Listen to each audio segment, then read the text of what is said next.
बिस्मिल्लाहिर्रहमानिर्रहीम। अस्सलाम वालेकुम। फ़र्स्ट ईयर बेटा लेसन नंबर 14 आज स्टार्ट करेंगे। ओवरकोट ग़ुलाम अब्बास ने इसको लिखा है और ये पहले भी आप पढ़ चुके हैं। इसकी रिवीजन इसलिए करवा रहा हूँ क्योंकि ये इस दफ़ा वाले टेस्ट में शामिल है। तो वन इवनिंग एक शाम इन जनवरी की अ वेल ग्रूम्ड का मतलब वेल ड्रेस्ड, खुश पोश, खुश लिबास। यंग मैन नौजवान having walked up Davis road to the mall, Davis road से चलता हुआ मॉल रोड पर आया। टर्न्ड मुड़ गया टू चेरिंग क्रॉस की तरफ। ठीक है, यानी डेविस रोड जो है ये माल रोड से एक रोड निकलता है, तो वो डेविस रोड से माल रोड पर आया और फिर माल रोड से चेरिंग क्रॉस, एक चौक का नाम है जो माल रोड पर है, चेरिंग क्रॉस की तरफ मुड़ गया। हिज हेयर वॉज स्लीक, उसके बाल स्लीक थे, मुलायम, सॉफ्ट। उसके बाल मुलायम थे। एंड शाइनिंग और चमकदार। एंड ही वोर साइड बर्न्स, और उसने साइड बर्न का मतलब साइड विस्कर, बाल जो होते हैं साइड पे, कलमे जिसको आम जुबान में कहते हैं, और उसने कलमे रखी हुई थी। हिज थिन मस्टाश, उसकी पतली मूंछें, थिन का मतलब पतली, मस्टाश का मतलब मूंछें, उसकी पतली मूंछें सीम्ड, लगता था, टू हैव बीन ड्रॉन, कि जैसे बनाई गई थी, विद अ पेंसिल, एक पेंसिल के साथ। ऐसा लगता था कि उसकी पतली मूंछें पेंसिल के साथ बनाई गई थी। ही हैड पुट ऑन, उसने पहन रखा था, अ ब्राउन ओवरकोट, एक भूरे रंग का overcoat, with a cream coloured half opened rose, cream coloured शरबती रंग का, हाफ ओपनड अध खिला यानी कली, और रोज़ गुलाब की यानी गुलाब के एक शरबती रंग की कली, इन हिज बटन होल, उसके बटन होल में थी। बटन होल का मतलब काज, यानी एक आधी जो कली थी, तो गुलाब की एक कली, शरबती रंग के गुलाब की एक कली उसने अपने काज में लगाई हुई थी या सजाई हुई थी।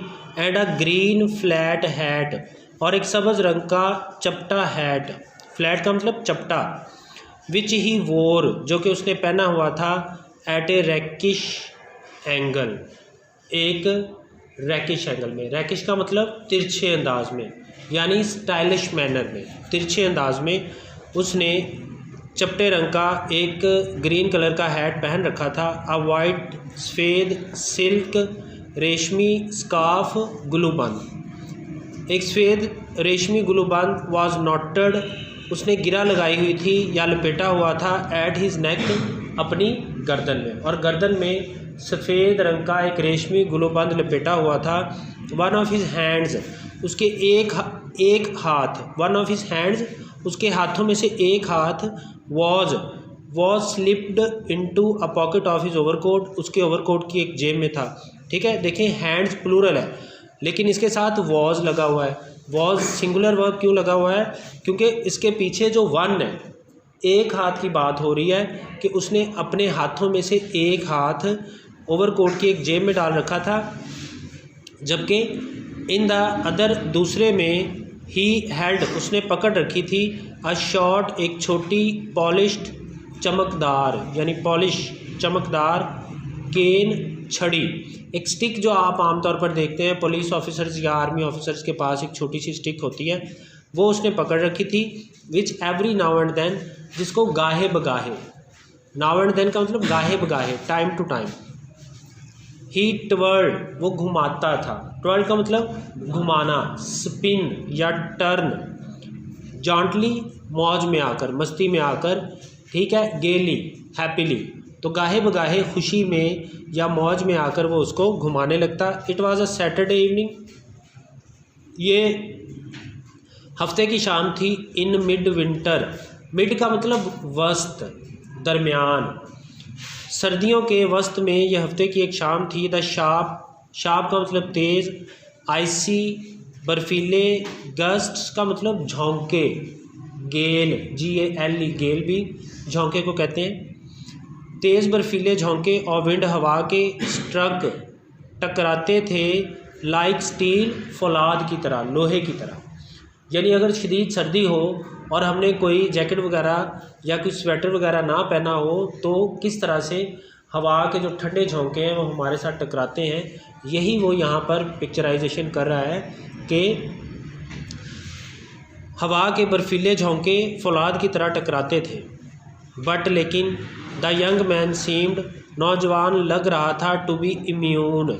इम्यून का मतलब महफूज, सेफ, जिसको कहते हैं बेअसर, जिस पर कोई असर ना हो। जैसे इम्यून सिस्टम होता है ना हमारे अंदर, तो वो बेअसर लग रहा था, महफूज लग रहा था, टू दैम, उनसे। ऐसा लग रहा था कि उन बर्फीले झोंकों का उस नौजवान पर कोई असर नहीं हो रहा था। सो लिहाजा वाइल, जबकि अदर्स दूसरे, वर वॉकिंग चल रहे थे, ब्रिस्कली, ब्रिस्कली का मतलब तेज़ी के साथ, quickly, fast, to keep warm, गर्म रहने के लिए। लिहाजा जबकि दूसरे लोग गर्म रहने के लिए या ख़ुद को गर्म रखने के लिए तेज़ तेज़ चल रहे थे, he was ambling along. Ambling का मतलब टहल टहल कर चलना, ऑब्वियसली और यकीनी तौर पर, श्योरली, इंजॉइंग, लुत्फ़ उठा रहा था, हिज प्रोमेनेड, अपनी चहलकदमी से, roaming, in the bitter cold, इस शदीद सर्दी में भी। जब दूसरे अपने आप को गर्म रखने के लिए तेज़ तेज़ चल रहे थे तो वो टहलता हुआ जा रहा था और यकीनी तौर पर इस शदीद सर्दी में भी अपनी इस चहलकदमी से लुत्फ़ उठा रहा था। ही लुक्ड, वो नज़र आ रहा था, सच अ डैंडी। डैंडी का मतलब एक छबीला, एक अमीर, अट्रैक्टिव, दैट के तांगे वाले, on catching site of him, उन पर, उस पर नज़र पड़ते ही। टू कैच साइट का मतलब है नज़र पड़ना। वो देखने में ऐसा छबीला दिखाई दे रहा था कि तांगे वाले उस पर नज़र पड़ते ही, इवन फ्रॉम अ डिस्टेंस, हता कि दूर से, विप्ड अप, चाबुक लगाते हुए, देयर हॉर्सेस, अपने घोड़ों को, रेस टुवर्ड हिम, तेज़ी से उसकी तरफ आते थे। ठीक है, तांगे वाले उसको दूर से देखने पर ही या दूर से उस पर नज़र पड़ते ही अपने घोड़ों को चाबुक लगाते हुए तेज़ी से उसकी तरफ आते, with a wave of he stick, लेकिन अपनी छड़ी को लहरा के, ही टर्न दैम अवे, वो उनको वापस भेज देता, अपनी छड़ी को लहरा के वो उनको वापस भेज देता। टैक्सी ऑल्सो ड्रू नियर, एक टैक्सी भी करीब आई, and the driver looked at him, और ड्राइवर ने उसकी तरफ देखा, इंक्वायरिंगली, सवालिया नज़रों से। ठीक है, क्विजिकली, एक टैक्सी भी उसके करीब आके रुकी और ड्राइवर ने उसको सवालिया नज़रों से देखा।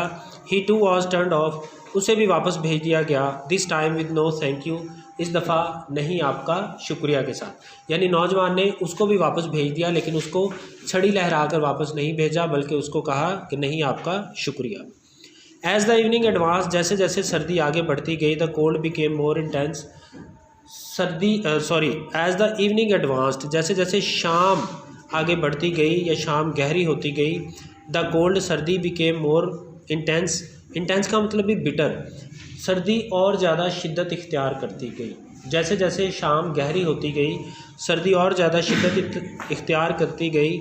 इट वॉज अ कोल्ड, ये एक ऐसी सर्दी थी, दैट इंड्यूस का मतलब होता है कायल करना, मायल करना, अर्ज, कन्विंस, मोटिवेट, पीपल, लोगों को, टू सीक, कि वो तलाश करें, कंफर्ट, सुकून, इन प्लेजर, खुशी में। ये एक ऐसी सर्दी थी जिसने लोगों को माइल किया या कायल किया कि वो खुशी में सुकून तलाश करें। एट सच टाइम्स, इस तरह के औकात में, इट वाज नॉट ओनली, ये ना सिर्फ द प्रोफ्लिगेट का मतलब क्या होता है, एक्स्ट्रा वैगेंट, जिसको हम कहते हैं अयाश परस्त। हु रैंग अब्रॉड, जो बाहर निकल आए थे, ये ना सिर्फ याश परस्त थे जो बाहर आ गए थे, बट इवन दोज, लेकिन हता कि वो, हु वर यूजली कंटेंट, जो आमतौर पर, कंटेंट का मतलब होता है मुतमईन, खुश, हैप्पी, जो आमतौर पर खुश रहते थे, to live with their loneliness, तन्हाई के साथ। लेकिन वो लोग भी जो आम तौर पर अपनी तन्हाई में खुश रहते थे, इमर्ज्ड, निकल आए थे, came out, from there hideouts, अपनी पनाह गाहों से। हाइड आउट्स का क्या मतलब होता है, पनाह गाह, यानी रिहाइश गाहों से, शेल्टर से बाहर निकल आए थे। टू जॉइन शामिल होने के लिए the Getty Raunak of the streets गलियों की। तो वो लोग भी जो आम तौर पर अपनी तन्हाई में रहना पसंद करते थे वो भी गलियों की रौनक में शामिल होने के लिए बाहर निकल आए थे अपनी रिहाइश गाहों से। एंड सो पीपल कन्वर्ज्ड, और लिहाजा लोग जमा हो गए। कन्वर्ज का मतलब होता है जमा होना, gathered, collect. On the mall, mall पर, तो लोग जमा हो गए। कन्वर्ज का मतलब जमा होना, collect, gathered, assembled. On the mall, mall road पर, वेयर जहाँ दे अम्यूज दैमसेल्व्स, वो महजूज हो रहे थे यानी enjoyed themselves. Among the variety of hotels, मुख्तलिफ़ किस्म के होटल्स में, ठीक है, hotels, restaurants, cafe and snack bar. लिहाजा लोग माल रोड पर जमा हो गए जहां वो मुख्तलिफ़ किस्म के होटलों, रेस्टोरेंटों, कैफ़े और स्नैक बार्स में लुत्फ़ उठा रहे थे। ईच हर कोई अकॉर्डिंग टू हिज मीन्स, अपनी अपनी मीन्स के मुताबिक यानी अपनी अपनी हैसियत के मुताबिक, अपने अपने वसाइल के मुताबिक। दोज वो हु कुड नॉट अफोर्ड, जो अफोर्ड नहीं कर सकते थे, द प्लेजर इनसाइड, अंदर जाके प्लेजर, खुशी को हासिल करना यानी जो अंदर जाकर लुत्फ़ अंदोज़ होने की हैसियत नहीं रखते थे, वर कंटेंट, वो खुश थे। टू गेज़, गेज़ का मतलब होता है टिकटिकी बांध के गौर से देखना। एट द कलर्ड लाइट्स, रंग बिरंगी रोशनियों को। एंड ब्रिलियंट एडवर्टाइजमेंट, और शानदार एडवर्टाइजमेंट को। एडवर्टाइजमेंट से मुराद है यहाँ पर जो नियॉन या साइन बोर्ड होते हैं बड़े बड़े शॉप्स के बाहर लगे हुए रंग बिरंगी रोशनियों वाले, आउटसाइड, बाहर। वो लोग जो अंदर जाकर लुत्फ़अंदोज़ होने की हैसियत नहीं रखते थे वो रंग बिरंगी रोशनियों और शानदार साइन बोर्ड्स को देखकर ही खुश थे। Up and down the main road के यानी मरकज़ी शाहरा के अप एंड डाउन दोनों तरफ there was an unending stream, unending ना ख़त्म होने वाली स्ट्रीम, कितार, line, queue of cars, buses, tangas, कारों, बसों और तांगास की। एंड बाइसिकल्स, और बाइसिकल्स की, यानी मरकज़ी शाहरा के दोनों तरफ तांगों, बसों, कारों और बाइसिकल्स की एक ना होने वाली कतार थी, ना ख़त्म होने वाली कतार थी। वाइल द पेमेंट थ्रॉन्ग्ड, जबकि पेमेंट फुटपाथ, पैदल चलने का रास्ता जो सड़क के साथ होता है, थ्रॉन्ग्ड, थ्रॉन्ग्ड का मतलब भरा हुआ होना, jammed, crowded, with pedestrian, pedestrian के साथ। पेडिस्ट्रियन कहते हैं पैदल चलने वाले को, फुट वॉकर, ठीक है, जबकि फुटपाथ पैदल चलने वालों के साथ खचाखच भरा हुआ था। ठीक है बेटा, कल इसको इंशाल्लाह कंटिन्यू करेंगे। अगर कोई बात ना समझ आई हो तो पूछ लेना। अल्लाह हाफ़िज़।